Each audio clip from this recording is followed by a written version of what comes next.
Blizzard's stealing again. Good.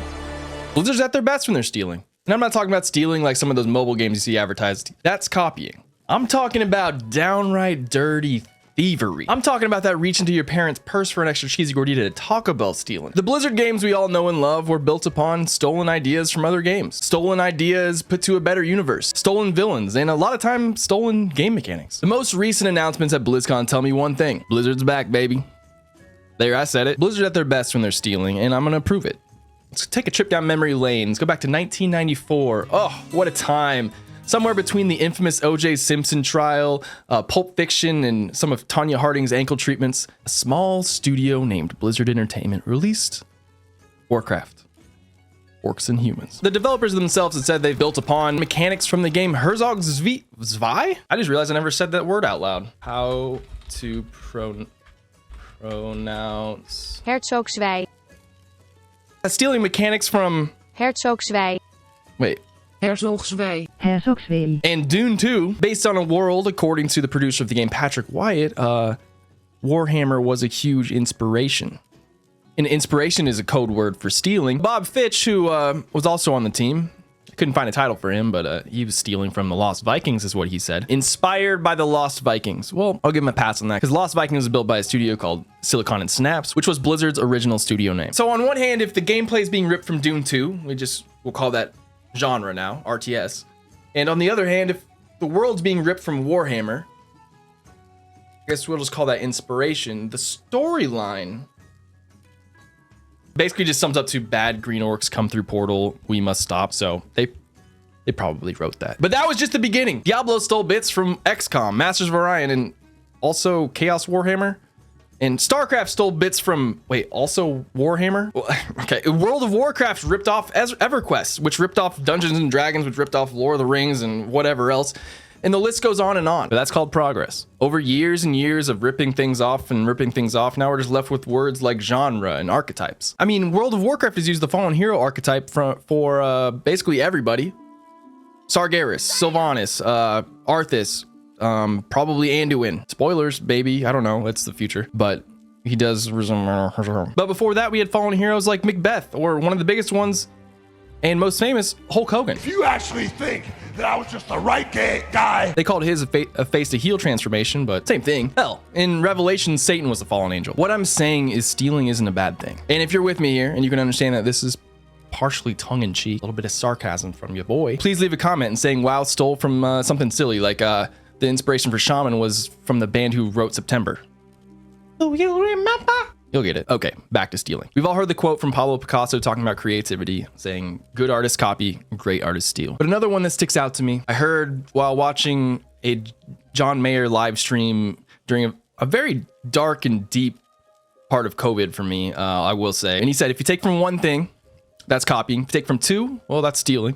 But if you take from three, that's just creativity. And I'm probably paraphrasing that because this is also the same day that dispensaries were illegal in my state. And all I really know about John Mayer is that we have the same taste in women.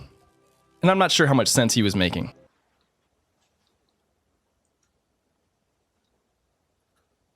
Doing this a lot this week. I could have honestly just made that quote up. Anyways, going back to WoW. Be here for Warcraft today? When did Blizzard stop stealing for World of Warcraft? Good question. Well, it was right around the time when any TV show starts running out of ideas. Time travel. Yep. Now, time travel isn't always bad, and it can be good in things like movies, where you only have 2 hours with the plot holes. But in longer forms of entertainment, like video games, where you spend hours and hours and hours in, well, you're going to end up with some pretty loose plot holes. There are a lot of things in WoW that's left unsaid, which is why we're going back to Azeroth in the upcoming World Soul Saga. Nailed it. But when you start to introduce time travel, it really just gives the player base the idea that, hey, why don't we just time travel back to when it was better? Now, I'm not saying that Blizzard released a time travel expansion right after an acquisition, leading into an unforgiving snowball of overbloated UI changes and game system placed on one on top of the other, creating a pressure cooker where inside is just a bunch of disappointed millennial gamers. And I'm definitely not saying that after a separate acquisition years later, that same pressure cooker's release valve was opened up, allowing Blizzard to be able to go back to their true roots of creativity, stealing. Also, if you're a disappointed millennial gamer, hit subscribe.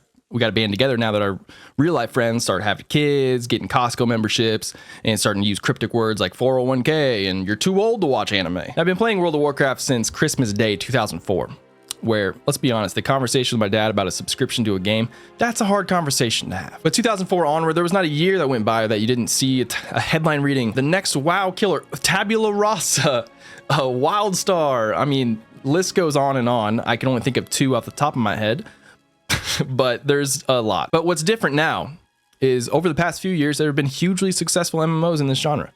Final Fantasy, Elder Scrolls Online, BDO, New World, and Ashes of Creation is being developed. So the MMO genre is exploding, resurging.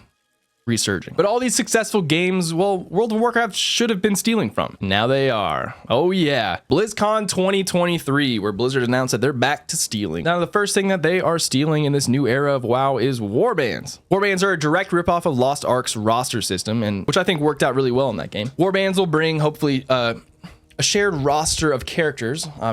I consider myself an altaholic. My name is Squidlegs. I'm an altaholic. Now, this is something WoW players have been asking for a long time. Shared reputation hope, shared currencies, and also you get a cool little login screen where you get to like dress your characters up and make probably a background, and maybe microtransactions will be involved. I don't know. Oh gosh, I'm not gonna think about that. All right, you'll also be able to gather transmog items for all of your characters. About time. Being able to gather transmog items from characters who can't use the item, that's probably a huge coding change, I would imagine. It probably would take years and years of development. All right, I'll stop being sarcastic.